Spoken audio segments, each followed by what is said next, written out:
जय माता दी भक्तजनों, कैसे हैं आप सब। आप सभी पर माता रानी की कृपा बनी रहे। चलिए आज कथा श्रवण करते हैं श्री गर्ग संहिता के माधुरी खंड के 5वें अध्याय का। 5वें अध्याय में है अयोध्या वासिनी गोपियों के आख्यान के प्रसंग में राजा बिमल की संतान के लिए चिंता तथा महामुनि याज्ञवल्क्य द्वारा उन्हें बहुत सी पुत्री होने का विश्वास दिलाना। जय श्री कृष्ण, राधे राधे। श्री नारद जी कहते हैं, राजन अब अयोध्या वासिनी गोपियों का वर्णन सुनो, जो चारों पदार्थों को देने वाला तथा साक्षात श्री कृष्ण की प्राप्ति कराने वाला सर्वोत्कृष्ट साधन है।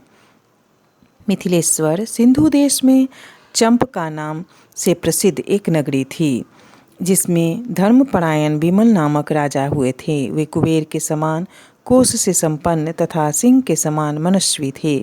वे भगवान विष्णु के भक्त और प्रशांत चित्त महात्मा थे। वे अपनी अविचल भक्ति के कारण मूर्तिमान प्रहलाद से प्रतीत होते थे। उन भूपाल के 6000 रानियां थीं। वे सब की सब सुंदर रूप वाली तथा कमल नयनी थी, परंतु भाग्यवश वे वंध्या हो गई। राजन, मुझे किस पुण्य से उत्तम संतान की प्राप्ति होगी, ऐसा विचार करते हुए राजा बिमल के बहुत वर्ष व्यतीत हो गए। एक दिन उनके यहाँ मुनिवर याज्ञवल्क्य पधारे। राजा ने उनको प्रणाम करके उनका विधिवत पूजन किया और फिर उनके सामने ही विनीत भाव से खड़े हो गए। नृपति शिरोमणि राजा को चिंता से आकुल देख सर्वज्ञ सर्वविद तथा शांत स्वरूप महामुनि याज्ञवल्क्य ने उनसे पूछा। याज्ञवल्क्य बोले, राजन क्यों तुम दुर्बल क्यों हो गए हो? तुम्हारे हृदय में कौन सी चिंता खड़ी हो गई है? इस समय तुम्हारे राज्य में 7 अंगों में तो कुशल मंगल ही दिखाई देता है। विमल ने कहा, ब्राह्मण, आप अपनी तपस्या एवं विदृष्टि से क्या नहीं जानते हैं, तथापि आपकी आज्ञा का गौरव मानकर मैं अपना कष्ट बता रहा हूँ। मुनि श्रेष्ठ, मैं संतानहीनता के दुख से चिंतित हूँ। कौन सा तप और दान करूँ जिससे मुझे संतान की प्राप्ति हो? श्री नारद जी कहते हैं, विमल की यह बात सुनकर याज्ञवल्क्य मुनि के नेत्र ध्यान में स्थित हो गए। वे मुनि श्रेष्ठ भूत और वर्तमान का चिंतन करते हुए दीर्घ काल तक ध्यान में मग्न रहे।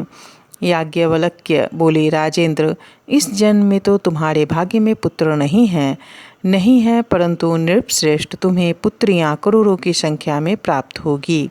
राजा ने कहा, मुनिंद्र, पुत्र के बिना कोई भी इस भूतल पर पूर्वजों के ऋण से मुक्त नहीं होता। पुत्रहीन के घर में सदा ही व्यथा बनी रहती है। उसे इस लोक या परलोक में कुछ भी सुख नहीं मिलता। याज्ञवल्क्य बोले, राजेंद्र, खेद न करो, भविष्य में भगवान कृष्ण का अवतार होने वाला है। तुम उन्हीं को दहेज के साथ अपनी सब पुत्रियां समर्पित कर देना। नृपश्रेष्ठ, उसी कर्म से तुम देवताओं, ऋषियों तथा पितरों के ऋण से छुटकर परम मोक्ष प्राप्त कर लोगे।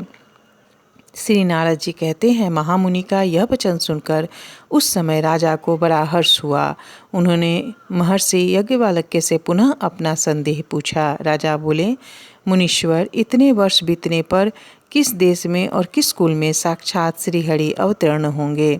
उस समय उनका रूप रंग क्या होगा? याज्ञवल्क्य बोले, महाबाहो, इस द्वापर युग के जो अवशेष वर्ष हैं, उन्हीं में तुम्हारे राज्यकाल से 115 वर्ष व्यतीत होने पर यादवपुरी मथुरा में यदुकुल के भीतर भाद्रपद मास कृष्ण पक्ष बुधवार रोहिणी नक्षत्र हर्षण योग वृष लग्न बवकरण और अष्टमी तिथि में आधी रात के समय चंद्रोदय काल में, जबकि सब कुछ अंधकार में आच्छन्न होगा, वसुदेव भवन में देवकी के गर्भ से साक्षात श्रीहरि का आविर्भाव होगा।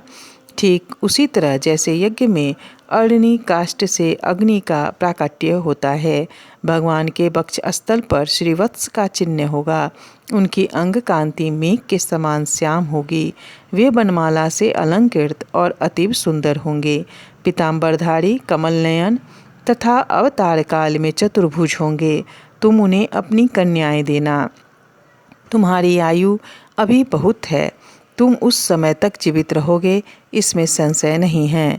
इस प्रकार श्री गर्ग संहिता में माधुरी खंड के अंतर्गत नारद बहुलाश्व संवाद में अयोध्या वासिनी गोपांगनाओं का आख्यान नामक 5वां अध्याय पूरा हुआ। जय श्री कृष्ण। राधे राधे।